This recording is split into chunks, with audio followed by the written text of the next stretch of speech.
क्या आपको या आपके किसी अजीज को महीनों से खांसी हो रही है जो खत्म होने का नाम नहीं लेती? या शायद सीने में हल्का दर्द, वजन का अचानक कम हो जाना या बलगम के साथ खून आना? अगर हाँ, तो ये सिर्फ मामूली एलर्जी या जुकाम नहीं, ये लंग कैंसर की इब्तदाई अलामात हो सकती हैं। बदकिस्मती से पाकिस्तान में हज़ारों अफराद इस बीमारी का शिकार होते हैं, लेकिन ज़्यादातर अफराद ना सिर्फ इसके बारे में कम जानते हैं, बल्कि अलामात ज़ाहिर होने पर उसे संजीदगी से नहीं लेते, जिसका नतीजा अक्सर मुहलिक होता है। मेरा नाम डॉक्टर राय है। मैं अमेरिका में इंटरनल मेडिसिन की सनद याफ्ता डॉक्टर हूँ। गुज़िश्ता कई बरसों से मैं मरीज़ों की बीमारियों पर तहकीक और इलाज कर रही हूँ, और मेरा ख़ास शौक़ एंडोक्रिनोलॉजी यानी हार्मनी बीमारियों और ख़वातीन की सेहत से मुताल्लिक़ मसाइल में है। मेरा बुनियादी मकसद ये है कि मैं आप तक सच्चाई पर मबनी, सादा और आम फहम ज़ुबान में मुस्तनद तिब्बी मालूमात पहुँचाऊँ। मैं चाहती हूँ कि आप अपनी सेहत के बारे में बाखबर फैसले करने के काबिल हों और किसी भी गलतफहमी का शिकार ना हों। लैंग कैंसर यानी फेफड़ों का सरतान दुनिया भर में सबसे ज़्यादा अमवात का सबब बनने वाले कैंसर्स में से एक है। ये बीमारी उस वक्त होती है जब फेफड़ों के खुलिये बगैर कंट्रोल के बढ़ने लगते हैं और आहिस्ता आहिस्ता आसपास के टिश्यूज़ या दीगर आज़ा को मुतासर करने लगते हैं।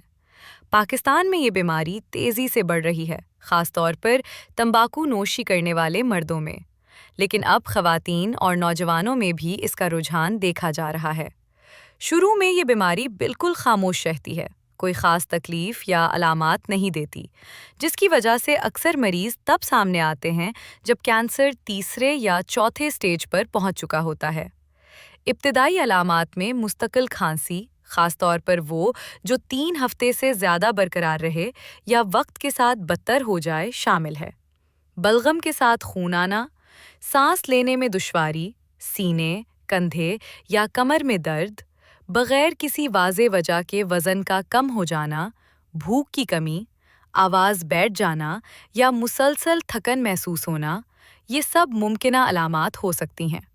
बाज़ औक़ात ये अलामात बहुत आम सी लगती हैं, जैसे ज़ुकाम, एलर्जी या सांस की नाली का इन्फेक्शन, इसलिए लोग फ़ौरन तवज्जो नहीं देते, मगर यही गफलत बीमारी को फैलने का मौका देती है। अब बात करते हैं कि ये बीमारी होती क्यों है। सबसे बड़ा सबब तंबाकू नोशी है। सिगरेट हो, बीड़ी, हिक्का या पान में तंबाकू, इन सब में ऐसे केमिकल्स मौजूद होते हैं जो फेफड़ों के खुलियों में तब्दीली पैदा कर सकते हैं और उनके कैंसर बनने के इम्कानात को कई गुना बढ़ा देते हैं। पाकिस्तान में सिगरेट नोशी ना सिर्फ आम है, बल्कि कम उम्र नौजवानों में भी बढ़ रही है, जो कि एक खतरनाक रुझान है। तंबाकू नोशी के अलावा माहौलियाती आलूदगी, जैसे कि धुआं, फैक्ट्रियों से निकलने वाले केमिकल और घर के अंदर लकड़ी, कोयला या गैस से खाना पकाने के दौरान पैदा होने वाली आलूदगी भी अहम खतरे के अवामिल हैं। इनके अलावा अगर किसी को पहले फेफड़ों की कोई बीमारी हुई हो, जैसे टीबी या सीओपीडी, तो इनमें भी लंग कैंसर होने का खतरा ज़्यादा होता है।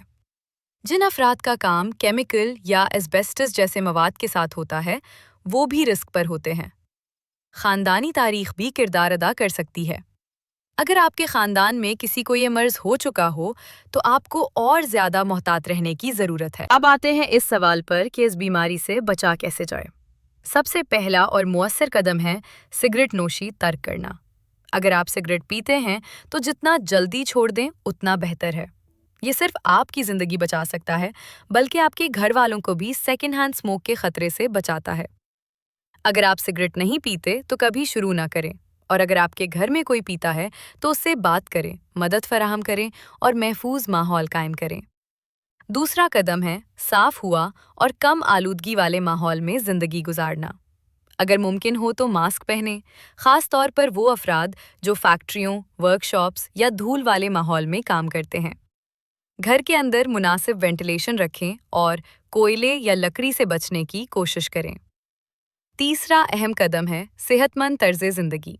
मुतवाज़िन ग़िज़ा, सब्जियाँ, फल और जिस्मानी सरगर्मी फेफड़ों की सेहत बेहतर बनाती है और मुदाफ़ियती निज़ाम को मजबूत करती है। ज़्यादा पानी पीना, अच्छी नींद लेना और ज़हनी दबाव कम करना भी मददगार होता है। अगर आपको किसी भी अलामत का शुबा हो, जैसे कि खांसी जो ख़त्म ना हो रही हो, वज़न कम होना या सांस लेने में दुश्वारी तो फ़ौरन डॉक्टर से रुजू करें। कोई भी अलामत मामूली नहीं, ख़ास तौर पर अगर आप सिगरेट नोश हों या माजी में रहे हों। अब बात करते हैं तशख़ीस की।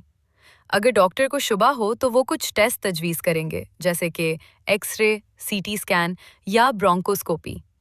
अगर वक्त पर तशख़ीस हो जाए तो इलाज के इम्कानात बेहतर होते हैं। इलाज में सर्जरी, कीमोथेरेपी, रेडियोथेरेपी या नई अद्वियात जैसे इम्यूनोथेरेपी शामिल हो सकती हैं, जो अब पाकिस्तान में भी कई सेंटर्स पर दस्तयाब हैं। अगरचे ये इलाज महंगा हो सकता है, लेकिन सरकारी अस्पतालों में और कुछ फलाही इदारों के ज़रिए मदद मिल सकती है, जैसे कि शौकत खानम या इंडस अस्पताल। आखिर में, हम सबको इस बीमारी को संजीदगी से लेना होगा। ये सिर्फ सिगरेट पीने वालों का मसला नहीं, ये हर उस फर्द का खतरा है जो आलूदगी, धुआं या गैर महफूज माहौल में रह रहा हो। लेकिन साथ ही ये एक काबिले रोक बीमारी भी है। इल्म, एहतियात और बरवक्त कदम, यही हमारे हथियार हैं। अगर आपको ये वीडियो मालूमाती और मददगार लगी तो बराह करम हमारे चैनल द वेलनेस डॉक को सब्सक्राइब करें।